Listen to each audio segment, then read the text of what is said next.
Oke, assalamualaikum warahmatullahi wabarakatuh. Waalaikumsalam warahmatullahi wabarakatuh. Ya, kembali lagi kawan juang. Hari ini kita berjumpa lagi di podcast kawan juang, episode yang kelima.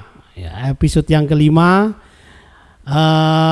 Luar biasa. Hari ini ada sesuatu yang luar biasa dan ini juga saya nggak nyongko, nggak ngiro basa Jawa nih. Jadi kita kedatangan narasumber. Nah, tamu kita ini luar biasa yang bahkan tadi malam ada kita nggak kepikiran. Dan bahkan di list yang mau kita undang di podcast ini pun belum masuk. Ini luar biasa. Dan langsung saja nanti akan saya bacakan profilnya. Tapi kita sambut dengan meriah. Inilah dia beliau Bung, panggilnya siapa? Bung Idris Idham. Terima kasih. Ini selamat datang Bung. Selamat datang. Bingung, masih bingung dia. Datang juga di sini. Ya, jadi teman-teman, saya perkenalkan ya. Beliau ini merupakan sekjen ya. Sekjen dari apa nama? Wedi salah. Federasi Farmasi dan Kesehatan. KSPI. Ya, ini Bung Idris Idham. Terus ini tadi saya profilnya beliau lahir tahun 71. Istrinya masih satu. Kemudian pernah menjadi sekretaris remaja masjid Gerakan Pemuda Islam Indonesia di Kemayoran, Jakarta Pusat. ICMI, Ikatan Cendekiawan. Ya, waduh, Pri narasumbernya Pri. Kemudian pernah jadi ketua Partai Bulan Bintang Kemayoran. Kemudian tahun 91-92 organisasi dan pengkaderan apa? Ikatan Mahasiswa Muhammadiyah, Komisariat Akademi AKPM, Akademi Keuangan Perbankan Muhammadiyah. Bayo. Ikut takon apa iki. Kemudian pernah tahun 1999 merupakan ketua tim pendiri Serikat Pekerja di Rumah Sakit Islam Jakarta. Pondok Kopi di rumah sakit lur, di rumah sakit kawan juang. Jadi bayang loh, berarti dokter ini nggak seperti kita ini yang setiap hari bergumul dengan mesin di pabrik panas-panas. Dokter ini. Terus kemudian tahun 2000 hingga 2006 merupakan ketua PUK RSIJ Pondok Kopi. Loh, dua periode. Kemudian 2004 menjadi ketua dan jubir tim PKB Aliansi Rumah Sakit Islam Jakarta. Ini yang pertama kali. Ya, pertama. Luar biasa. Tahun 2007 ketua dan jubir tim PKB Aliansi Rumah Sakit Islam Jakarta, PKB kedua, masih menjadi ketua dan jubir. Wah, luar biasa ini. Ini harusnya saya mengundang ketua saya ini, biar bisa ikut bertanya ini. Karena sayang jauh-jauh dari Jakarta ke sini terus kita nggak manfaatkan ini. Bisa. Ya. Terus kemudian 2004-2006 sampai 2006 wakil sekretaris DPP FSP Farkes Reformasi. Nah, wakil sekretaris, luar biasa. 2003 sampai 2006 juga menjadi ketua Komite Pemuda KSPI. Wah, nanti kita bisa tanya-tanya sejak kapan ini masuk gabung KSPI. Kemudian 2007 hingga 2012 wakil sekretaris DEN KSPI. DEN itu Dewan Eksekutif Nasional KSPI. Masih banyak ini kawan juang, jadi ya harus saya sebut ini biar bahkan yang anggota pun mungkin belum tahu. Jadi biar teman-teman anggota Farkes Reformasi biar juga tahu bahwa sekjennya ini luar biasa. Apa deh CV-nya itu. 2006 hingga 2017 11 tahun Jadi kawan juang 11 tahun menjadi Sekum DPP FSP Farkes Reformasi. Wah, luar biasa. 2017 hingga 2022 Vice President KSPI. 2017-2022 Vice President KSPI, kemudian 2018 hingga 2021 Wakil Ketua NCC PSI Indonesia. NCC itu apa? Gabungan beberapa serikat pekerja yang bergabung di PSI.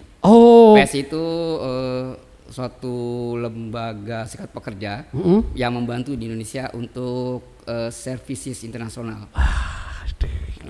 Itu ada ini. Bahkan saya baru dengar detik ini istilah itu.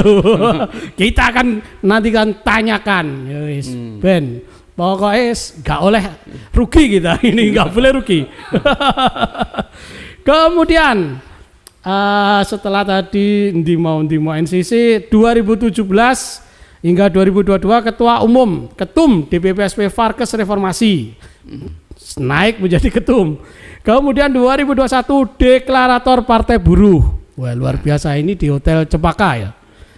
Saya ikut datang ini. Kemudian ini ada tambahan lagi sekarang, jadi 2022 hingga 2027. Ini Sekretaris Jenderal Sekjen DPP FSP Farkes KSPI. Nah, ini terus kemudian Wakil Sekjen KSPI bidang hubungan industrial periode 2022-2007. Dan yang terakhir, beliau ini tahun 2024 juga nyalek. Sama saya juga nyalek dan statusnya sama juga, caleg gagal. Calegnya tidak gagal. Dia gagal. Aleknya gagal. Aleknya. Ya. Oke, selamat datang Bung ini panggilan Bung Idris apa Bung Idam ya? Terserah, Idris. Bung Idris ya? Bung Idris. Karena saya pernah mewawancarai beliau sebelum Covid di Surabaya waktu itu, dan saya dulu sok kenal sosok nggak tahu bahwa yang saya wawancarai adalah orangnya dengan seabrek pengalaman. Jadi begini, Bung Idris. Jadi podcast ini ya podcast ringan-ringan aja. Namanya santai. Ya santai. Omongan ini. Ya santai aja. Podcast kawan juang. Jadi ya harapannya itu saya hanya ingin kita itu tidak takut lagi membicarakan tentang perjuangan kelas pekerja. Karena saya jarang sih yang mau bersuara atau menjelaskan bagaimana sih lika-liku dalam perjuangan itu. Bahkan saya sendiri, kalau dulu itu saya tidak dipaksa, kemudian setelah sekarang itu kira-kira 20 tahun itu baru ngeh betapa pentingnya berserikat. Itu saya sepertinya kan harus dipaksa dulu kaum buruh ini. Ya seperti itu. Jadi makanya kita tidak mau maksa, tapi secara ya ndek-ndekan, kalau orang Jawa ini ndek-ndekan kita share aja apa yang sebenarnya kita lakukan selama ini sebagai serikat pekerja dalam perjuangan kelas pekerja. Jadi ringan-ringan aja, nggak perlu kita bahas yang itu, biar urusannya Bung Iqbal ya, sama Bung Kahar. Iya betul. Bisa. Narahubung. Iya. Ya jadi ini langsung saja ya. Kita biar lebih kenal dan dekat dengan Bung Idris. Bisa sampaikan saat ini apa yang apakah masih jadi dokter atau bukan dokter, apa biasa. Nah ini yang ingin kita ketahui, tapi dengan seabrek CV yang tadi seperti itu, saya rasakan ini bukan orang biasa. Silakan diceritakan. Ya, terima kasih Mbah Cokro. Mbah Cokro. Dari bahasanya Mbah Cokro itu orang tua nih. Banget. Oke, terima kasih. Sebelumnya saya perkenalkan, saya Idris Idham. Idham itu ayah saya. Oh, Idris nama, Idham itu ayah. Jadi keberuntungan tuh jarang kan, nama orang tua ada di masuk ke dalam anaknya. Iya, keberuntungan bagi saya termasuk. Iya. Jadi beruntung sekali.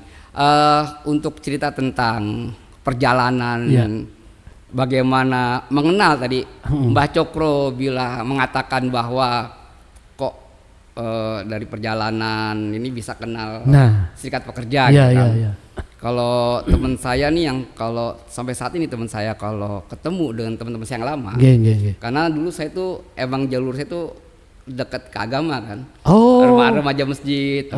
Jalurnya dari remaja awal, masjid. Dari awalnya kan karena rumah saya depan itu depan masjid rumah saya. Keluar pintu lihat masjid di Kemayoran. Di Kemayoran. Nah jadi keluar pintu ngelihat masjid. Remas.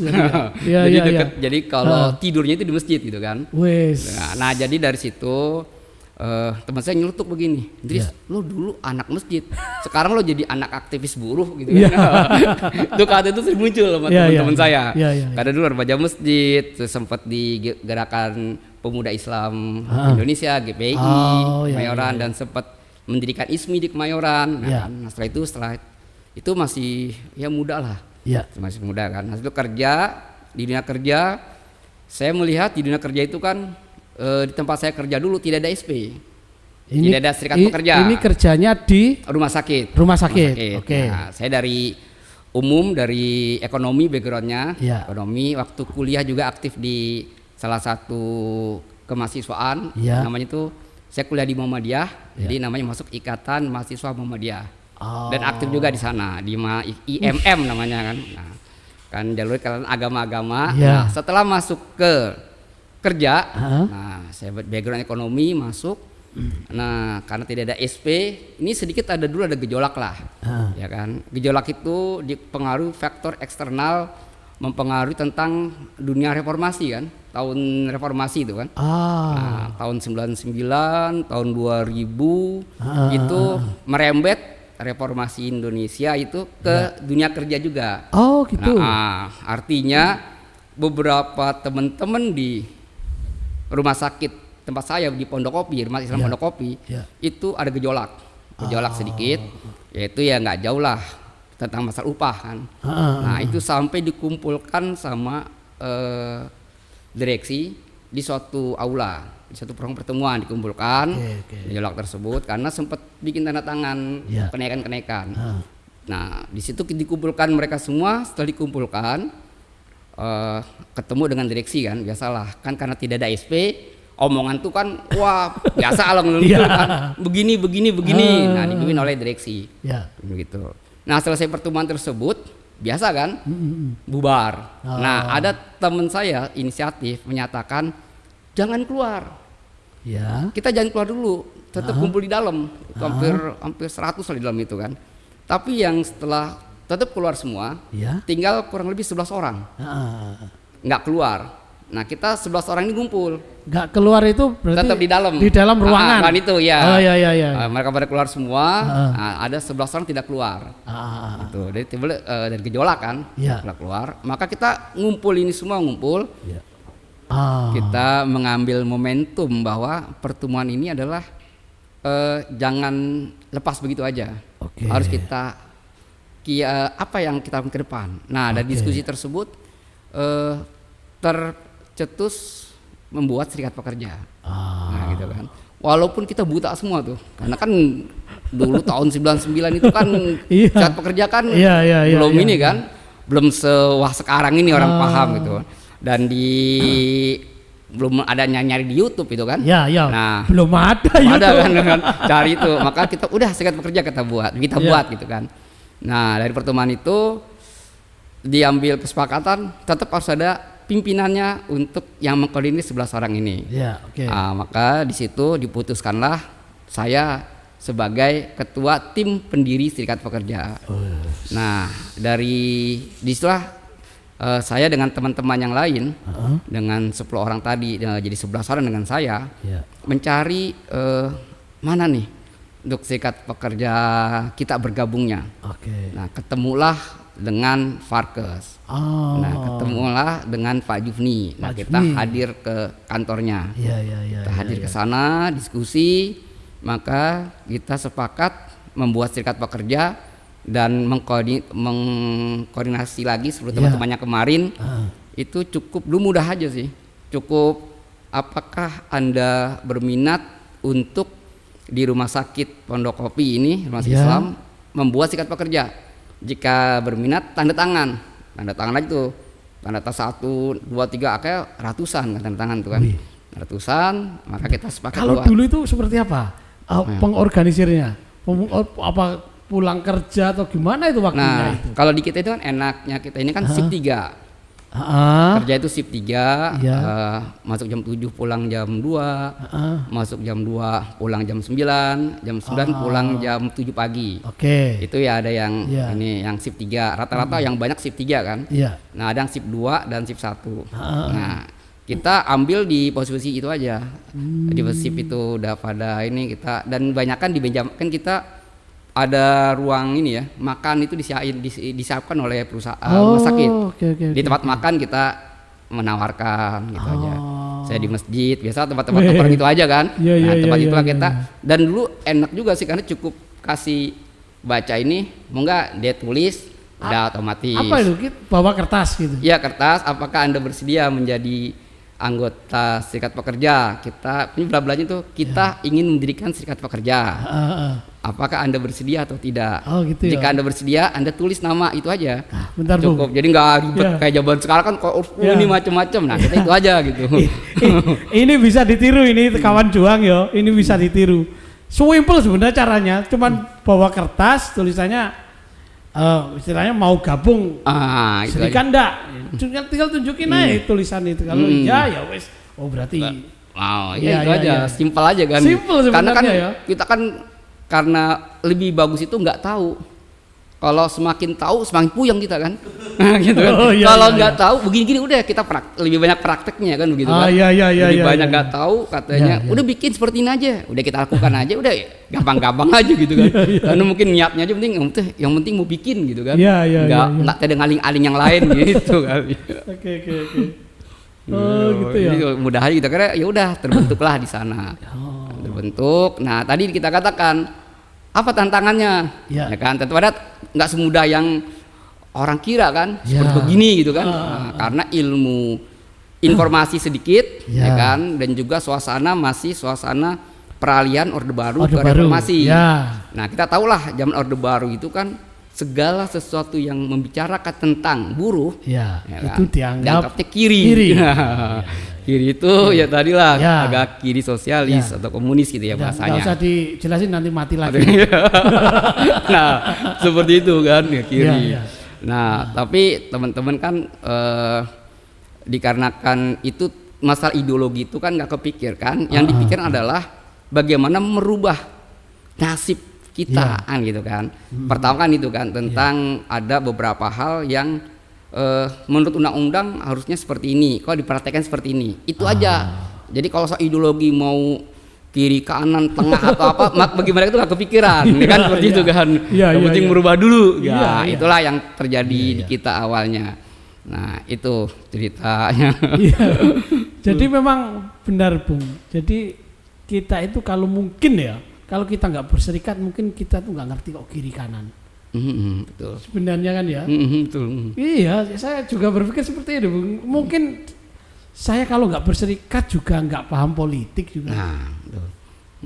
Juga nggak ngerti bahwa apa ya hak kita itu diatur di undang-undang. Nah, Dan itu saat ini apakah Bung Idris juga merasa bahwa kondisi buruh sekarang itu masih sama di kondisi itu, masih maksudnya belum mengetahui perundang-undangan, masih banyak seperti gimana Pak? Nah, ini kan gini nih, kita kembali.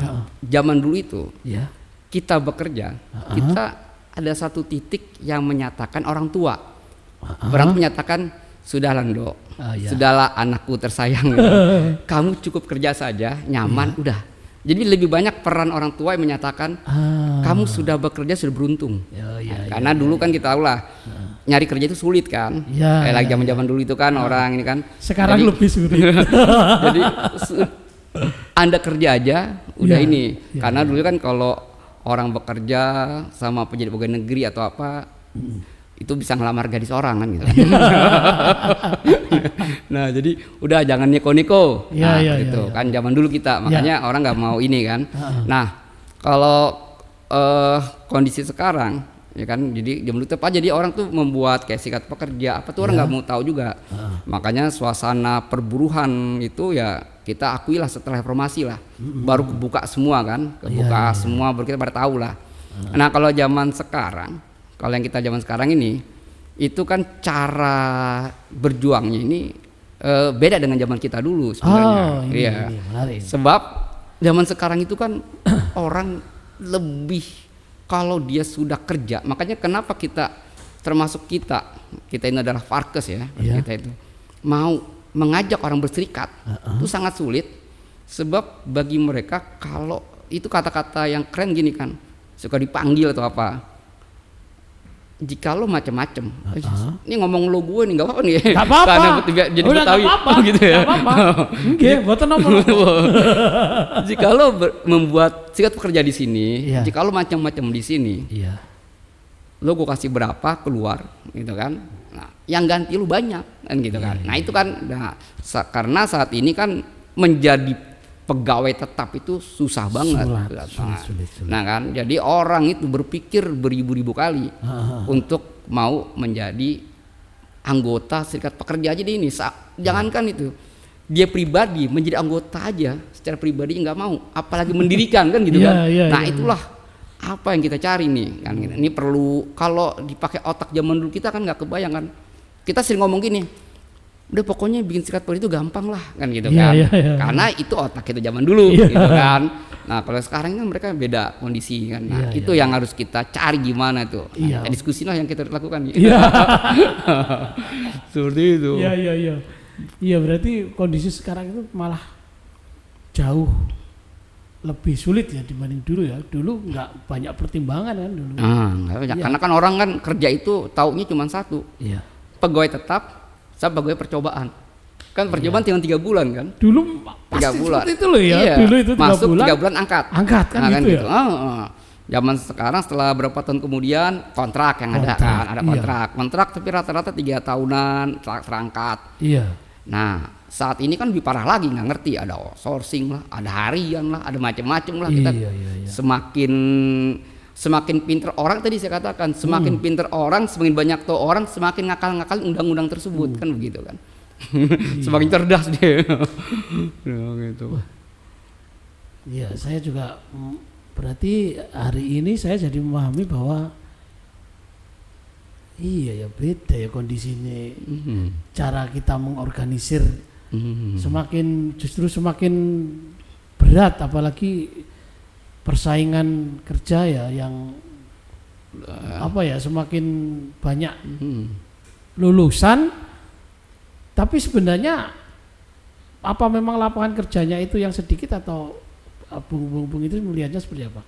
Lulusannya yang banyak terus lapangan kerja sedikit, atau seperti apa kondisi sekarang itu? Sebenarnya sih ini kalau untuk dunia serikat pekerja itu adalah faktor pertama kali orang tidak tertariknya itu karena undang-undangnya. Karena undang-undangnya gitu kan.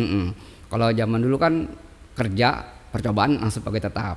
Artinya kalau dia pegawai tetap udah aman lah gitu kan. Seperti itu kan undang-undang dulu kan.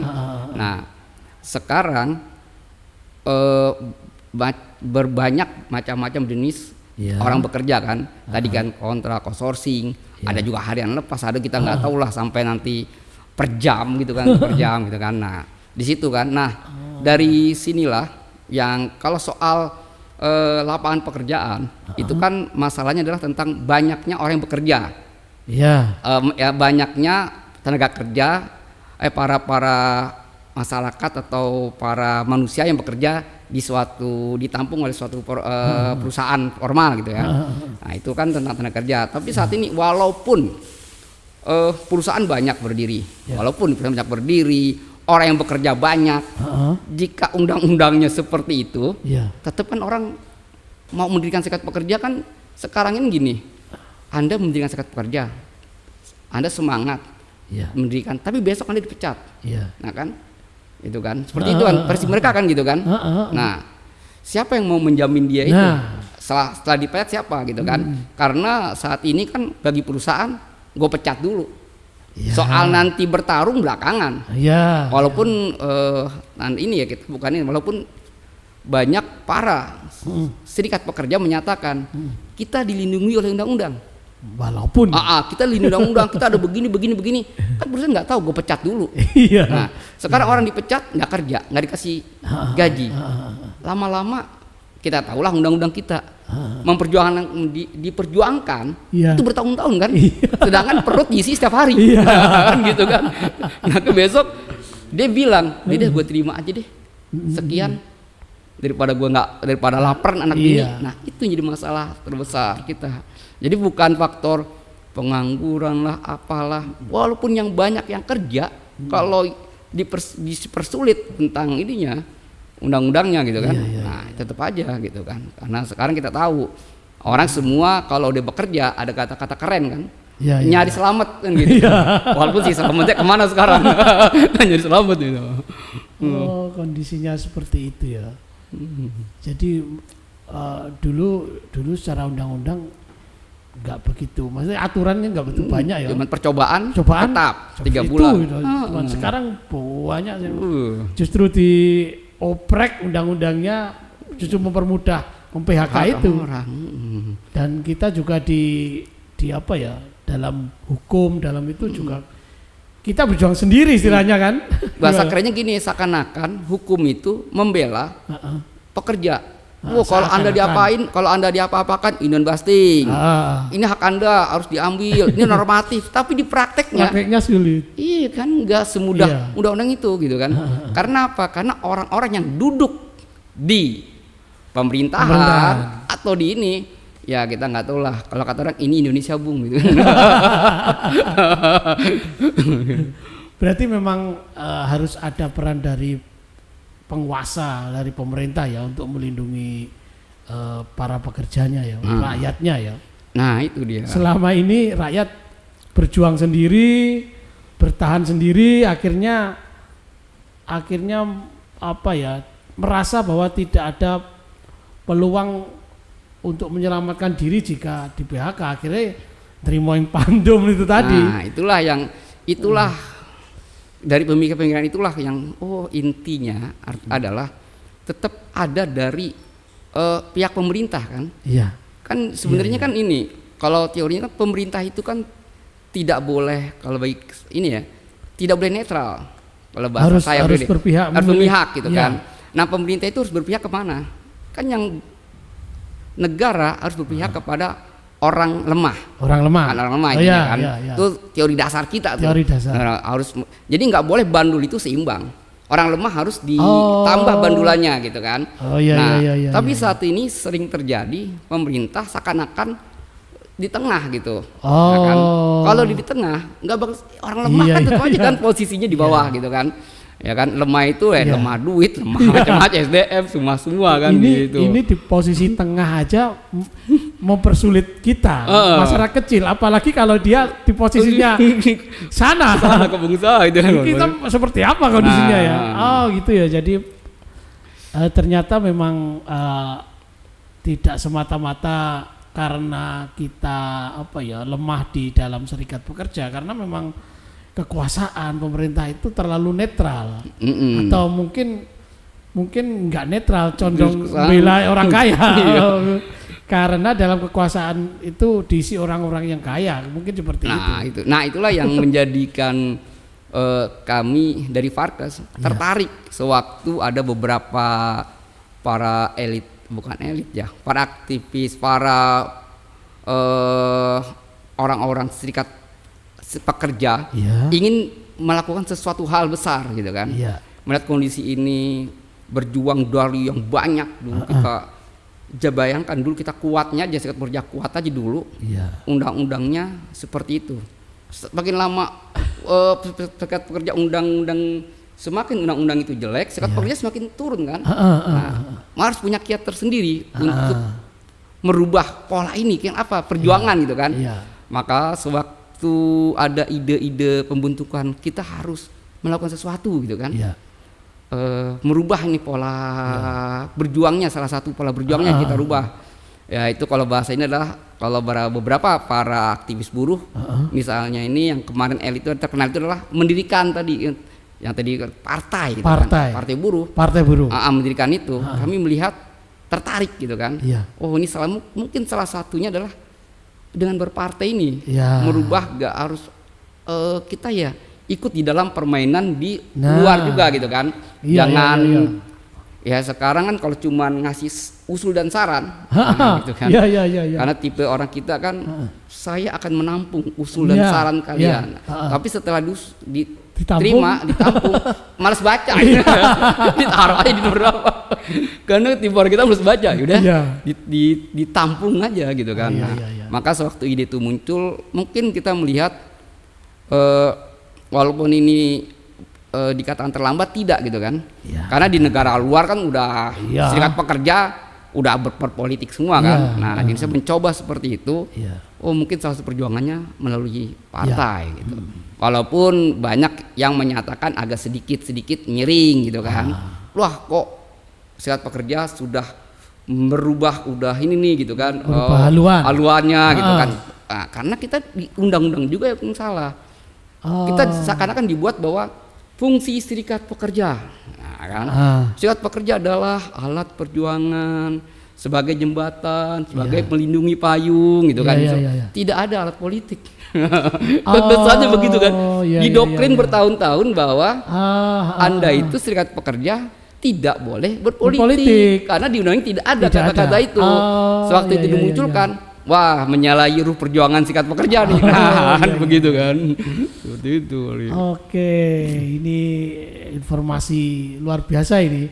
Berarti dalam undang-undang, secara tidak langsung kita memang terdoktrin bahwa ya serikat pekerja ya wis ngurusin upah, ngurusin itu aja ya. Padahal segala keputusan terkait upah dan lain-lain itu politis semua, benar ya. Kalau kita tidak berada di dalam ya.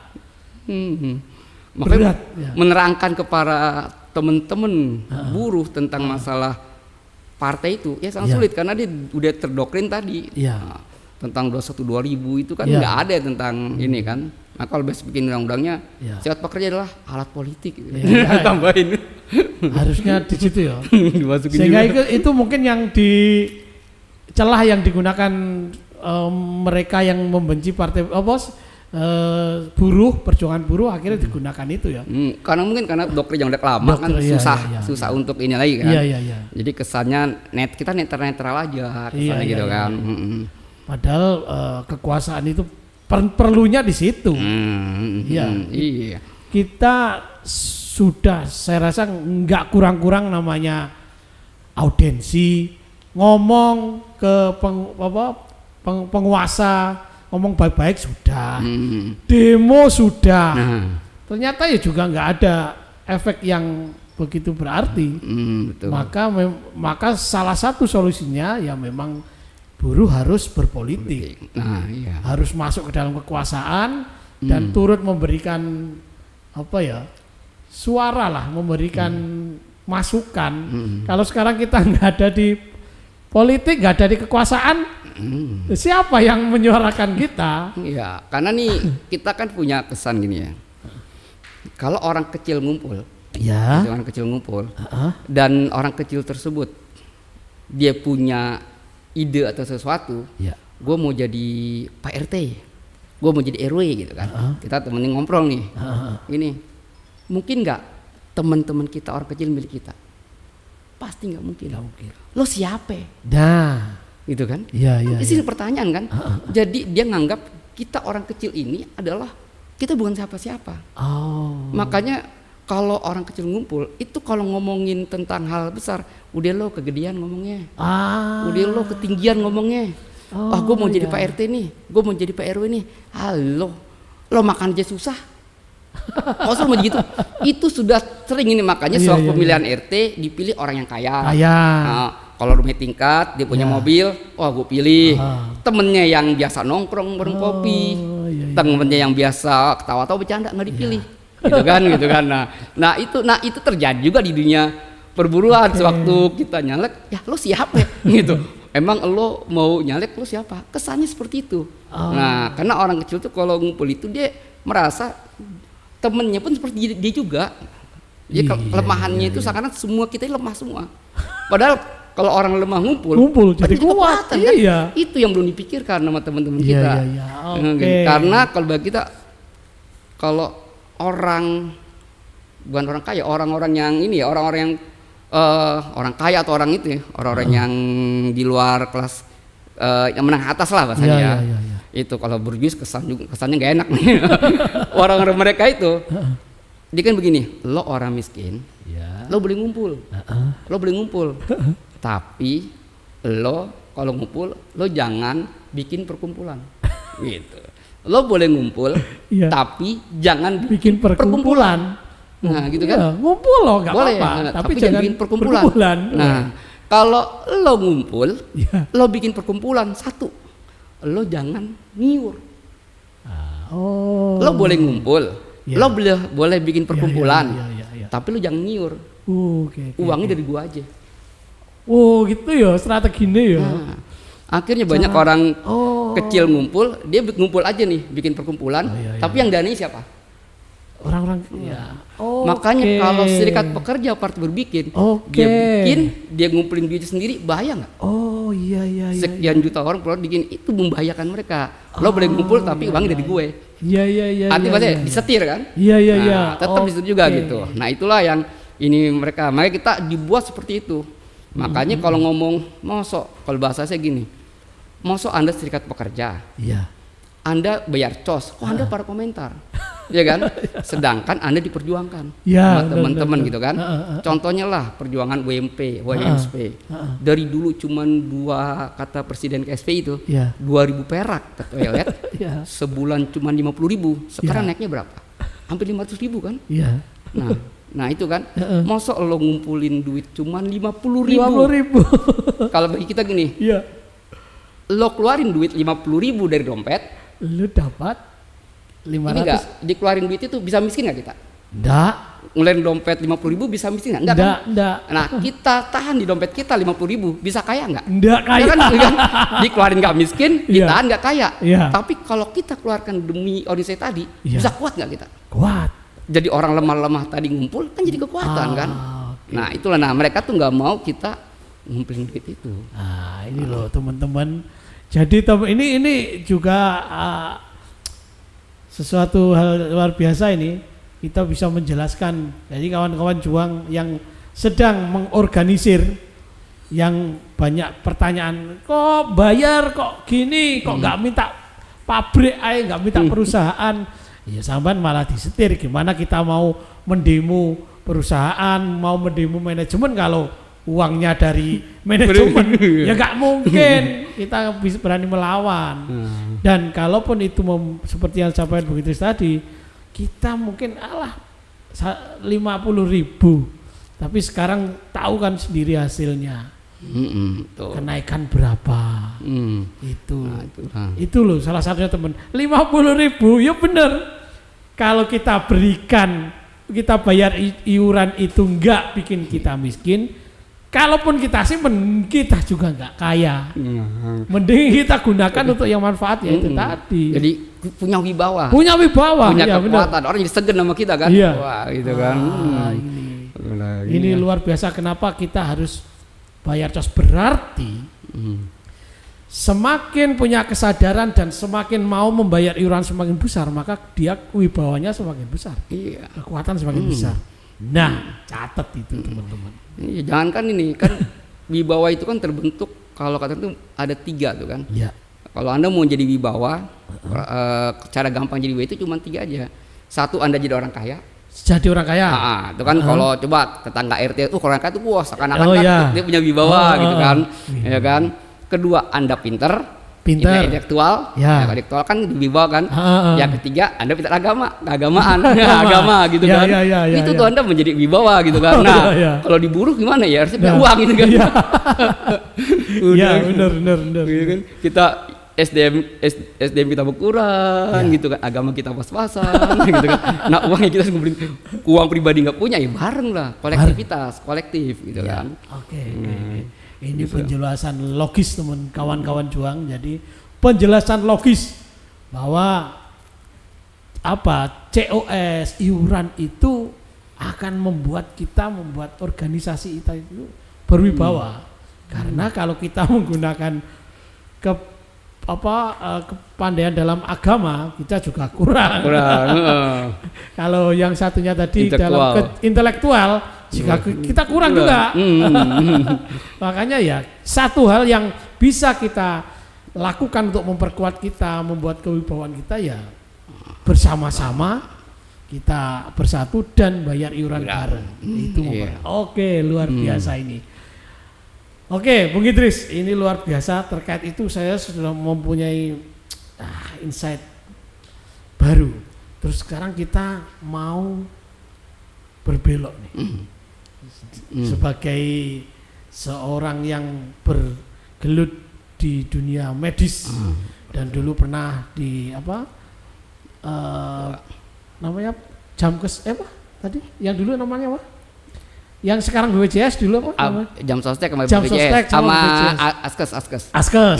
Sekarang BPJS juga sempat kerja di situ. Ini bagian saya di situ dulu. Oke, ini luar biasa. Nah ini hari ini kan lagi rame nih.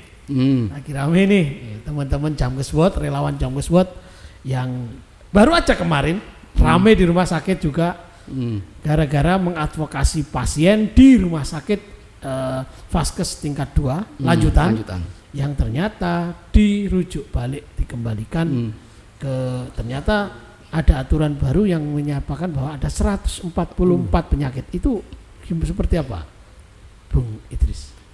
Nah ini kan sebelumnya saya juga konfirmasi nih melalui Bung Dimas, kontak teman kita yang ada di ini ya, yang ada di DJSN. Nah, dan juga kita baca juga bahwa 140-an ya, 144 penyakit tersebut versi mereka itu sudah ada zaman dari undang-undang, sudah ada zaman dulu dari dahulu kala sudah ada gitu. Nah itu sudah ada sebenarnya. Nah, tapi sekarang bahasanya adalah diperketat artinya rujukan tingkat pertama ya kan, itu harus dituntaskan sampai situ dulu. Nah versinya sebenarnya itu udah lama itunya. Sebenarnya udah lama itu kan. Tuntas itu dulu, baru setelah itu dirujuk, ya kan, gitu kan. Nah baru dari pemerintah saat ini menyatakan bahwa harus diperketat ininya. Nah itu versi yang tadi kita WA dari teman DJSN gitu kan, menanyakan tentang itu 144 itu. Dan itu sebenarnya udah peraturan sudah lama. Peraturan sudah lama, dan itu sebenarnya cuman dulu itu peraturan renggang gitu kan. Artinya pihak Vaskes 1 langsung kirim, kalau kirim gitu kan. Padahal seharusnya bisa ditangani di situ. Nah, itunya ini kan ininya kan. Nah, itu sebenarnya emang dulu waktu saya bekerja di rumah sakit dulu, pertama kali BPJS itu berdiri di rumah sakit, itu saya termasuk salah satu pekerja yang ngurusin BPJS. Jadi bidang saya itu BPJS. Gitu. Jadi beberapa kali sering ikut pelatihan seminar tentang BPJS. Kan dari awal, dari sebelum berdiri itu saya mengikuti gitu kan. Nah itu emang bagi mereka itu contoh misalnya. Masuk UGD itu dikatakan panas itu berapa sih kan gitu kan? Dikatakan diare buang air besar itu berapa kali sih sehari gitu kan? Nah, jadi dikatakan orang kena batuk berkali. Jadi istilahnya tuh ada sebenarnya untuk hal yang seperti ini bisa ditangani di puskesmas harusnya. Nah itu kan kita nggak tahu karena kita nggak ngerti juga kenapa akhirnya dari pihak puskesmas totonya sering rujuk-rujuk, akhirnya kita terkenal, bingung juga kan.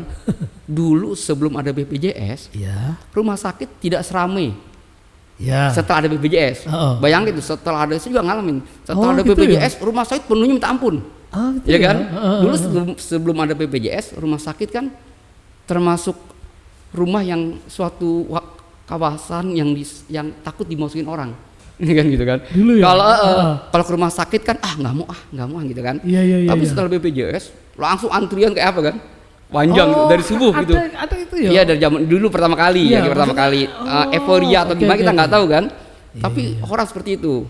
Nah, apakah karena tadi gratis karena semua orang bisa berobat atau karena faktor orang kita nahan sakit? Kan dulu orang ke rumah sakit takut dong. Ya ada BPJS, gua berobat, ke rumah sakit, kan gratis kan. Nah, apakah itu? Jadi akhirnya orang gampang-gampang aja. Nah, sekarang diketatkan tentang itu semua. Nah, kan diketatkan. Nah, versi dari teman kita yang DJSN dari buruh itu menyatakan ini peraturan udah lama sebenarnya. Cuman dicoba akan diterapkan secara, kalau bahasanya itu adalah secara benar peraturan tersebut, kan seperti itu kan. Nah, tapi kan kita punya trauma di masyarakat itu kan punya kesan agak sedikit ini ya. Ini ntar takutnya diprotes deh kalau ngomong ini. Ada sedikit kesan kalau ke puskesmas itu kesannya itu tanda petik obatnya kan biasa, kurang bagus, gitu kan. Jadi orang itu kalau dia sakit misalnya anaknya panas, anaknya diare, kayak mau tipes, kayak mau demam berdarah, mau apa, kesannya kalau ke puskesmas itu hanya minta rujukan. Itu kesan kan? Pokoknya saya ke puskesmas minta rujukan. Setelah itu saya ke rumah sakit. Gitu. Sewaktu dia ke puskesmas nggak dikasih rujukan, kan sering masalah itu kan. Nah, apalagi kalau tanda petik kalau ini ya kita nggak tahu oknum apa gitu ya. Kalau yang kita dan puskesmas ini adalah orang punya kekuatan lah. Kekuatan tanda petik macam-macam kekuatan ya. Kalau nggak dikasih rujukan marah-marah misalnya. Kasih nggak rujukan gitu kan. Nah, dokter kasih aja gitu kan. Nah, jadi banyak. Nah, apakah ini termasuk? Kita kan tidak tahu nih kan. Karena saya kata tadi itu peraturan udah lama gitu kan. Cuman diterapkan baru dan diterapkan ya artinya kesannya terjadi ini dong. Sedikit padahal peraturan itu sudah lama. Nah, ini mau diterapkan aja. Nah, inilah yang kalau kita katakan di Indonesia ini kan sebelum kita bicara tentang kesehatan ini kan, kalau di negeri kita ini orang ke puskesmas, orang ke rumah sakit pas sakit. Karena terkenal karena kita bahasanya yang salah. Rumah sakit. Jadi pas sakit baru sana. Harusnya rumah sehat gitu kan. Jadi kita kan jadi kan makanya orang luar bingung kan, kok rumah sakit gitu kan. Jadi kalau seharusnya kan rumah sakit itu kan kita lagi sehat pun kontrol gitu kan. Harusnya kontrol. Jadi ke setiap pribadi kita ini mempunyai dokter lah, dokter pribadi. Jadi kita setiap bulan atau apa gitu kan. Jadi kita sehat terus. Sehingga nggak sampai sakit. Itu sudah belum sakit sudah diketahui. Oh, kamu potensinya ini. Nah, gitu kan. Nah, sewaktu sakit drop maka dirujuk. Nah, rujuk. Apa terjadi banyak rujukan. Kesannya puskesmas itu kalau kata teman-teman BPJS itu kok orang ke puskesmas selalu dirujuk. Padahal puskesmas dirujuk kan begitu kesannya kan. Itu. Jadi sebenarnya ini aja sih pola-pola pikir yang kalau belum nyampe nggak ini juga ya belum kebiasaan lah kalau bisa kan. Belum kebiasaan di tingkat masyarakat kita. Tapi ini bukan undang-undang baru ya. Sudah ada gitu ya? Ini sudah lama, ini cuman mau diterapkan secara benar versi mereka. Tapi orang kita belum ini, karena kan puskesmas itu kesannya kan kalau enggak ke rumah sakit enggak sembuh kan. Orang kan ke rumah sakit itu jangan, mungkin baru datang ke rumah sakit aja disembuh kali. Baru datang doang gitu. Karena psikologis seperti itu. Baru ketemu dokternya disembuh. Udah pulang. Loh, kok sembuh? Saya juga sering seperti itu. Kayak kepuasan doang dikasih ke rumah sakit gitu. Mungkin itu juga gitu. Kita enggak lah. Iya bener. Apa mungkin padahal puskesmas itu secara obat, secara penanganan itu harusnya kan juga penanganan medisnya sama kan? Harusnya dia kan garda, kalau harusnya gini, kalau kita bilang puskesmas itu kan garda terdepannya kan. Harusnya ideal yang berikan yang terbaik di puskesmas. Dokter terbaik, perawat terbaik, klien terbaik gitu kan. Jadi kesannya itu adalah puskesmas itu adalah orang datang dia bisa nangani, harusnya begitu kan. Harusnya seperti itu. Jangan sampai di otak masyarakat puskesmas itu obatnya apaan sih? Ya cuma datang diginin doang lah. Nah, kesannya gitu saat ini kan. Harusnya dirubah pola pikir itu gitu kan. Yang terbaik taruh di puskesmas gitu. Jangan orang yang nggak terbaik gitu kan. Ya kalau orang garda terdepan kan ya pasukan garda yang paling bagus dong. Iya, oh iya. Wah, berarti masalah di negeri ini kompleks banget ya. Di soal kesehatan pun sampai seperti itu ya. Sehingga akhirnya masyarakat itu beranggapan bahwa ya apa puskesmas gitu. Iya. Gak mungkin ini bisa kalau ke situ. Ya begitu. Ya benar. Berarti memang stigma seperti itu juga yang menjadi masalah juga. Berarti evaluasi atau perbaikan itu juga seharusnya di tingkat puskesmas dan vaskes ya harus memberikan layanan yang lebih prima dari rumah sakit, lebih hebat dari rumah sakit. Harusnya ya. Iya, itu kan orang-orang yang pilihan lah. Iya. Ya kayak ini aja kalau demo serikat pekerja, yang di depan itu kan orang pilihan kan. Iya. Merekanya gitu kan. Orang-orang kerennya kan di depan, yang belakang baru ini kan nggak mungkin ini kan. Ya, garda depan begitu harusnya. Iya. Pendekatan. Ya ini pengetahuan ini luar biasa ini. Iya berarti selama ini tapi mungkin memang karena yang terjadi selama ini di tingkat fase 1, tingkat puskesmas itu memang pelayanannya kurang mungkin. Nah itu mungkin terjadi. Iya. Nah ini tanggung jawab Menteri Kesehatan itu. Yang harus menempatkan garda terdepan di puskesmas di fase 1 itu orang dokter dan para medis yang terbaik. Gajinya harus lebih gede dari rumah sakitnya. Nah ini harusnya seperti itu karena yang tersebar banyak yang semakin dekat dengan masyarakat itu kan puskesmas dan vaskes 1. Iya ini benar juga. Ini kawan-kawan Jampus Bot, jadi masukan ini ini nggak melulu kita istilahnya berdebat dengan rumah sakit karena rumah sakit ternyata juga punya permasalahan yang luar biasa. Rumah sakit itu kalau dia menerima pasien, di contoh saya pengalaman ini ya, pasien di UGD misalnya, di luar dari kriteria panasnya nggak 40 derajat atau buang airnya nggak sekian kali, itu ditolak sama ini, sama BPJS. Ini kenapa Anda tangani? Ini kan sebenarnya nggak bisa masuk UGD. Iya.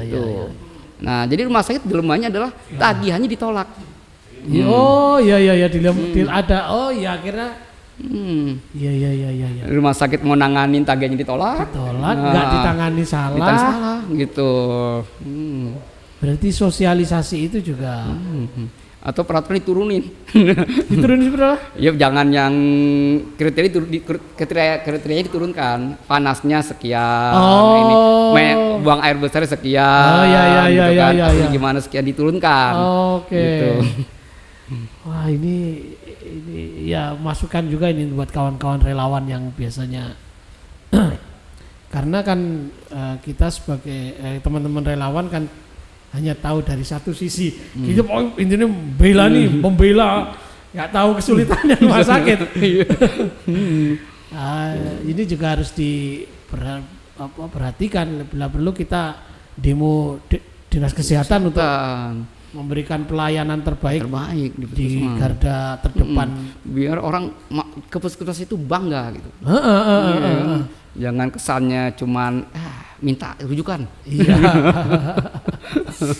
Oke, ini luar biasa.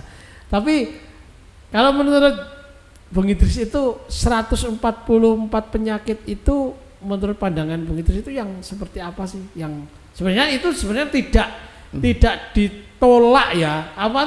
Bukan tidak ditanggung ya, tapi itu diterapkan di fase 1. Bisa dituntaskan. Jadi kan bahasa mereka kan menurut ilmu kedokteran. Nah, kan gitu kan. Jadi artinya seorang dokter umum kan di puskesmas itu kan rata dokter umum ya. Dia itu sudah bisa menangani penyakit ini. Ilmu yang dia dapatkan sudah bisa. Artinya bagi mereka karena Anda sudah tanda petik ya sudah dibayar, sudah digaji dengan ilmu Anda, maka jika penyakit ini itu bisa ditangankan di situ. Bisa ditangani di situ. Jadi Anda jangan Anda lempar, kan bahasa gitu kan, melepaskan tanggung jawab lah. Kalau bahasa lempar itu kan seakan-akan udah ke sono aja deh, udah ke sana aja gitu kan. Nah, gitu. Jadi padahal ilmunya dia sudah bisa di situ gitu kan. Gitu.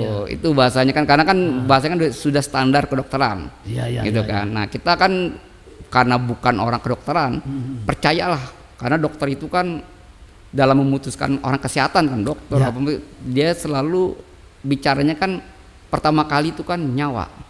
Kan dia nggak bicara uang, kita dilarang tuh di rumah sakit, dia haram tuh. Misalnya kalau termasuk ini untuk pengalaman juga tuh, kalau di rumah sakit itu yang kita tahu ya selama kita di rumah sakit, itu yang namanya nolak pasien itu dilarang. Ya, menolak pasien gitu dilarang kan. Gitu ya? Dilarang. Pasti kalau ditolak itu pasti urusannya kamar nggak ada. Dan kita menyatakan kamar penuh itu emang kamar penuh beneran. Sebenarnya emang penuh gitu kan. Tapi kalau kita bermain-main di situ tuh nggak boleh. Karena kita bekerja di rumah sakit itu ya nyawa kan, kan gitu kan. Kalau orang bermain dengan nyawa kan resikonya kan dengan Tuhan, dengan Allah gitu kan. Kalau bermain dengan duit ya paling cuman duit udah ketilap kalau gitu kan. Tapi kalau nyawa kan mati gitu kan. Nah, dengan Allah risikonya. Makanya nggak boleh sekali-sekali mempermainkan nyawa orang kan gitu kan. Makanya kalau ada bilang, saya juga sering ngomong sama teman-teman, nggak mungkin rumah sakit itu kalau kamar penuh kalau kamar kosong dikatakan penuh, nggak mungkin. Itu orang bodoh yang ngomong gitu. Maksud dia berani resiko, dan yang ngomong gitu orang di depan gitu kan, orang pegawai biasa, penuh kamar. Nah, kalau ketahuan kan risiko dipecat kan ya. Kan gitu kan. Nah, itu bagi kami itu terlalu blunder kalau orang mana seperti itu gitu kan. Itu pertama, dan wibawa rumah sakit tercoreng. Nama baik tercoreng kan. Ngangkat nama jasa itu kan sulit kan. Terus saya pikir resiko tinggi, nggak mungkin lah bagi saya.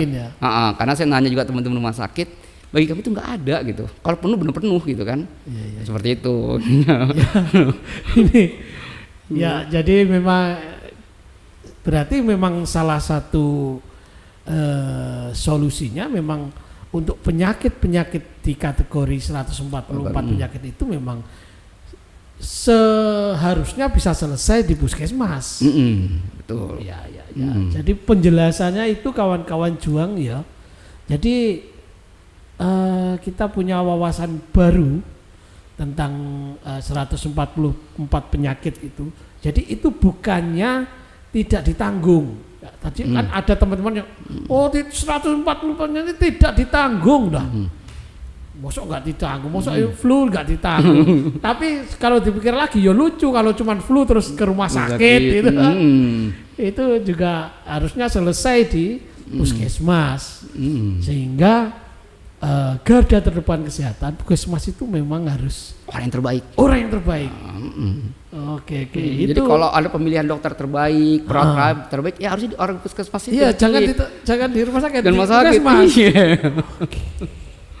Ini ya teman-teman. Jadi kawan-kawan relawan Jamkes buat diskusi ke Dinkes, usul itu, kita perjuangin itu.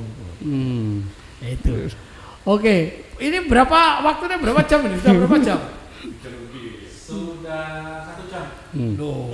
Luar biasa, targetku 45 menit.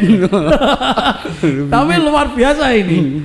Tapi saya rasa sudah cukup Bung Idris. Jadi kita nggak bakalan selesai kalau kita nggak akhiri. Iya. Padahal ini tadi saya sudah mengajak kawan-kawan Jamkes World. Barangkali mumpung ini ada narasumber ini, ayo kita tanya bersama-sama. Rupanya nggak ada yang hadir, jadi ya wis. Tapi kalau hadir ya masalah, nanti nggak selesai masalah. Pertanyaan dulu, diskusi panjang. Terus bertanya. Ini padahal hanya 2 poin hari ini yang kita bahas terkait bagaimana perjuangan Bung Idris dulu, menceritakan yang pengalamannya yang hari ini juga kita bisa terapkan tentang bagaimana mengorganisir kan kawan-kawan, dan penjelasan lagi buat kawan juang, buat masyarakat bahwa ingat yang namanya buruh itu ya petugas kesehatan itu juga buruh. Teman-teman harus berserikat dan pasti ada hal-hal yang harus diperjuangkan. Iya, betul. Dan serikat menjadi tempat yang tepat untuk memperjuangkan itu. sendiri-sendiri nggak mungkin bisa kita, nggak mungkin bisa. Iya betul. Ya itu. Mungkin Bung Idris punya apa ya, closing statement seperti kan pejabat. Kan tahun depan kan udah jadi DPR ini. Wah, Pemilu depan. Pemilu depan maksudnya. Pilkada depan. Karena peluang sekarang sudah semakin lebar. Presidensial threshold sudah itu. Udah pengalaman yang. Iya, udah punya pengalaman. Pengalaman kalah. Yang kalah secara menang, mencari kemenangan. Tapi luar biasa, kita meskipun nggak pakai uang, tapi sudah punya suara. Ya, terima kasih Mbah Cokro yang telah mengundang saya hadir di sini. Bincang-bincang kita ini semoga bagi diri saya sendiri juga bermanfaat besar. Bisa tahu suasana kondisi teman-teman di Jawa Timur khususnya Sidoarjo. Dan saya hanya menyatakan bahwa yang kita takuti itu bukan mereka yang kita takuti, bukan banyaknya uang yang mereka miliki, bukan banyaknya kekuatan yang mereka miliki, itu semua tidak kita takuti. Tapi yang kita takuti adalah keluarnya kita dari perjuangan ini. Wah, luar biasa. Jadi tetap terus berjuang. Dan selama berjuang, selama bergerak, pasti ada jalan untuk menuju kemenangan. Amin. Dan yakinlah bahwa selama kita masih memiliki kekuatan yang ada di sama kita semua ini, kemenangan tinggal tunggu waktunya. Terima kasih. Baik, terima kasih Bung Idris Idham. Terima kasih sudah hadir di podcast Kawan Juang. Sampai berjumpa lagi di episode mendatang. Salam juang, hidup buruh, hidup kelas pekerja. Hidup kelas pekerja.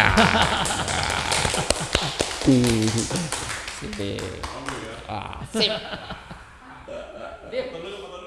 Diri di foto, Dim.